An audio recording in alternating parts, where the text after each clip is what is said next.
Hi, everyone. Welcome to today's team call. It's Team Fit Revolution's call. I am taking over because Lauren and Zach are in Costa Rica. And today, Shawana is going to be sharing her story with us, a little bit more about how she got to Diamond and more of her journey. And I'm excited that I get to do this with you because we were in the same Rocket Basics class, their group, at the very beginning. And so it's just been so cool, to be on this journey together and to watch your journey and to see, you never have given up and you're just so strong. So with that, okay, so could you talk to us first about where you were before Beachbody and, how did the opportunity come into your life? Yes. I will let you guys know that I'm a little bit nervous to really kind of share my story, but it's great practice. So I'm nervous, but I'm going to start kind of from the beginning, like how I led up to Beachbody and then go from there. So I think if I just start kind of like at the beginning of my journey where I was is the best way for me to get out what I want to say. So just bear with me. But I guess the best way for me to start is before Beachbody. I would just say, like, since the age of 9, I've really dealt with binge and emotional eating. And it's something that growing up, and I just had things happen growing up, and that's how I learned how to really deal with emotions. I stopped talking about things that bothered me and just started eating. So I was always kind of like the chubby kid, and I was always active, but still, kind of chubby because I ate. That's how I dealt with things. So, but I guess fast forward to high school, I think I started kind of getting it together and even became like, one of the captains of the dance team and things like that. So I've always enjoyed being a leader. I've always enjoyed helping other people. But I would say, like, after high school is when I started emotional and binge eating again. And I, in college, just became like this party girl. So I drank, I partied, and that's the way that I dealt with things, is I just partied all the time and ate fast food and just did not respect my body in any way at all from then on. And I guess after that, I don't know what to say. I guess I just decided that I wanted to change in a sense because I was not feeling well. Can somebody mute? Like, it kind of feels weird with somebody's like not muted. Somebody's washing dishes. Yeah, I got it. So I guess after I got over like my whole little party stage, I decided I really needed to change. And I remember going to the doctor and getting a checkup, and I had no idea like how much I weighed at this point, completely avoided the scale, just oblivious to how much weight I had gained. And I went in for the flu, and he started talking to me about being like morbidly obese and being, pre-diabetic, and it hit me like a ton of bricks. And I was actually kind of mad. I'm like, I came in here because I have the flu, and this man is talking to me about being morbidly obese and overweight. And I was like, how dare he? But at the same time, I knew that I had to do something to change. So I really started even doing personal development then, because I realized that all of the drinking, all of the partying, all of those things, I was doing that because I was hiding how depressed I felt inside. And so I got a gym membership, started working out, lost about 40 pounds, started feeling better about myself, and started going back to school and focusing on school. And after I lost that weight, I met Brandon. And Brandon and I had been friends for many, many years. Brandon's my husband of, 2 or 3 years now. And I met him, and we started dating. And I remember thinking, like, I'm tired of being the big girl. We were engaged at this point. And he loved me no matter what size I was, you know, no matter what size I was, he loved me. But I knew that I really wanted to be in the best shape of my life before we got married. But more than anything, I wanted to be in the best shape of my life before I turned 30. All of my life, being the big girl, being someone whose weight fluctuated, I was tired of it. I was like, I have to make a change. I have to make a decision, and I have to do whatever it takes, not only to lose weight, but to feel good from the inside out. And so that's where my journey started. And once I met my trainer and hired my trainer and went to the gym, I lost an additional 60 pounds. So I ended up losing like a total of 100 pounds. And I felt like I was on top of the world. I was going to school. I was working nights, overtime. I was meal prepping. I was doing YouTube videos. I was just on top of the world, like feeling great. And when we got married, I mean, life was really, really good. And I thought I had a handle on everything. I thought I had a handle on my emotional eating. I thought I had a handle on life. I was like, good. I was good to go, you know, awesome. So a couple of months after we got married, and this is where I think Beachbody started to come in, is after we got married, here comes the binge and emotional eating again and the depression again. And I'm thinking to myself, okay, like, you can't let this happen. But the reason why I started binge and emotional eating again is because after we got married, the person who officiated our wedding, he was a really good friend of ours. He ended up passing away. And he was young. It happened so fast. We had only been married, I think, for about 4 months. And he wasn't the only one who passed away. It was like another friend passed away. So she was 28 years old. She passed away out of the blue. And I was just thinking to myself, like, what else? And I didn't want to ask myself what else. I was just like, what else? Like, life is so short. And then I thought, okay, things are going to be okay.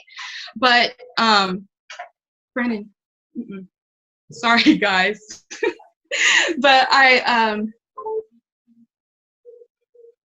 it was just hard. I guess the best way to put it is that it was really, really hard being married. You're supposed to be married. You're supposed to be enjoying your first year together. And our first year, all we had was tragedy after tragedy after tragedy.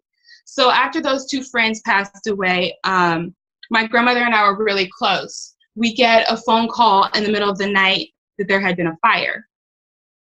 And I thought to myself, what do you mean? Like, you know, like my grandmother's house caught fire. So she ended up passing away, and that was another tragedy. And here I am thinking, we're married. We're supposed to be enjoying this. Why is all of this happening to us like the first year of our marriage? Not alone. Anybody on this call who is married, you know that like when you're married, you're focusing on getting your bank accounts together. We were building a house. We were adjusting to married life, adjusting to living together.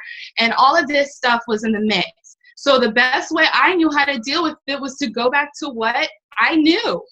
You know, it was really dark is what I knew and that was eating some more. And I was in a dark place, and I decided that I refused to go back to where I was. I was like, I will not be close to 300 pounds again ever in my life. I know what it feels like to be depressed. I'm tired of this. I'm sick of this. I'm making a change for good. And that is really where Beachbody came in and how I met Lauren. I said, okay, I'm depressed. I'm sad. I'm upset. But the only way I feel like to get out of this depression is to help somebody else. So I created a page that's still up called on Facebook called Eat Clean, Live Clean. And I told myself that I was going to get back to doing YouTube videos, which I did. I went back to, on the page, I started it up and I said, this page is for anybody who feels happy, anybody who feels depressed. The only thing that's going to be on this page is healthy eating, videos, recipes, recipes, everything that we basically do as Beachbody coaches, I was doing in my group. And I started the group simply because I wanted to feel better and because I wanted to help other people feel better. And I felt like it was the best way for me to be accountable to my specific journey. And then all of a sudden there's this girl, Lauren, and she starts posting on my page, and my friend and I were like, hey, let's do Insanity. And I'm telling you guys, we got Insanity bootleg. We did not pay for Insanity. I didn't know what a Beachbody coach was. I knew who Shawn T was, and I knew that I was like, okay, girl, let's do Insanity. So we got Insanity like bootleg. My husband downloaded it, and like we're all over here with like our downloaded DVDs, like working out to Shawn T, posting it on my page. And here comes Lauren like, hey, you're doing Insanity? And then I go to her blog and start cooking some of her meals. And as soon as she asked me like if I wanted to be a coach, I was like, yes. I didn't even know what a coach was, but I was like, yeah, let's do it. Only simply because I had already been thinking about like, how can I already do what I'm doing on Facebook and help other people do the same? And that is where I guess Beachbody coaching came in for me. That's exactly how Beachbody came in for me, was I was already doing what we do as coaches. I just had to figure out how to make a business out of it, and coaching came along, and I felt like that was my way of doing what I was already doing. So that's how Beachbody came. Awesome. I like didn't even know that you did YouTube videos for some reason. Like, I don't know how I didn't know this, but I need to go check out your YouTube channel now after this. Yeah. They're old. What? They're old. I haven't done that many like over the years, but that is where I had started, was doing YouTube videos. That's so cool. And, you know, because not many people start there. It's something that they venture to after, I feel like, they find this. So at what point did you want to take the business from a hobby standpoint to a business standpoint? And what speed bumps did you hit along the way? I think a lot of the speed bumps that I hit along the way, well, I would say that I remember going into Summit last year, and I felt like I was on my last leg going into Summit. As much as I was already had like the Eat Clean Live Clean group going on, there were other things that happened that I felt like I let hinder me. And one of those things was something that was going on with Brandon's family that we're actually in counseling for, to learn how to set boundaries and things like that, which I won't get into. But there were things that I allowed to hinder my growth. And what pushed me from a hobby coach to being a full-time, like, this is going to be a business for me coach was after Summit. My dad, right before Summit, my dad got extremely sick. Like a month before Summit, he got super sick. And this is somebody who has worked his entire life, really, really hard his entire life, and he's only in his 50s. And he just got sick all of a sudden. And they have always lived paycheck to paycheck. And I always knew that I didn't want that to be me. But the fact that he got sick and all these hospital bills were rolling in, and the week before Summit, I remember even doing a call with Lauren, and I was sitting in the hospital. I feel like we lived in the hospital for about a month. A week before Summit, he was intubated with tubes and all of that stuff. And we knew that my dad was not going to be able to work a regular job anymore. He went from working to not being able to even take care of himself. And that really hit home with me. I didn't want to go to Summit. I didn't want to see people. I didn't want to be around anybody going into Summit last year. But a few days before I went to Summit, like, my dad was in a medical induced coma. And he did wake up a couple days before, and he told me, I remember him telling me, like, this is what you want. This is what you want. Then just go. I'll be okay. Just go do what you have to do. And I remember just telling Brandon, even on the plane, like, do we have to go? I don't want to go. I want to be with my dad. And for my dad to tell me to wake up and tell me to go for it was the moment I decided, like, I don't want to be like that. I don't want to work my ass off for years and then just have some tragedy happen and not know how I'm going to make ends meet and not know where the next check is going to come from and how we're going to pay these bills. And I remember sitting at Summit, and there was a class that was like hobby coach versus I guess business coach. And I remember like taking notes on that. And that was so emotional for me because I was like, holy shit, like I've been a hobby coach like all this time. But I knew that me coming to Summit while my dad was still in the hospital was something that I was like, I'm here. I have to make this work. Like, I have to do whatever it takes to make this work. And that is where I went from being a hobby coach to a business coach and planting seeds and doing whatever I had to do to get over my crap and whatever. I remember being like, just, this is what I have to do. But I also remember being like, not again. Like, all these tragedies have happened. I'm just now having a great relationship with my dad, and I'm going to Summit. What if he dies while I'm there? And I just started having a relationship with him. But I knew in my heart that, like, if I went to Summit and he saw me happy and he saw me shining, that he would make it through. That he would make it through. That he would want to live. That he would want to get up and be better himself. And that is what changed me from a hobby coach to a business coach.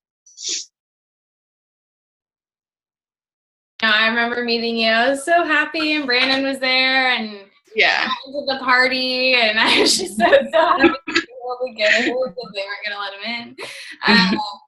So, you've obviously had a lot of speed bumps along your way. Yeah. You've had things that have come up. Like you said, your first year of marriage, you wanted to enjoy that time, and you had all these things that just kept going and going.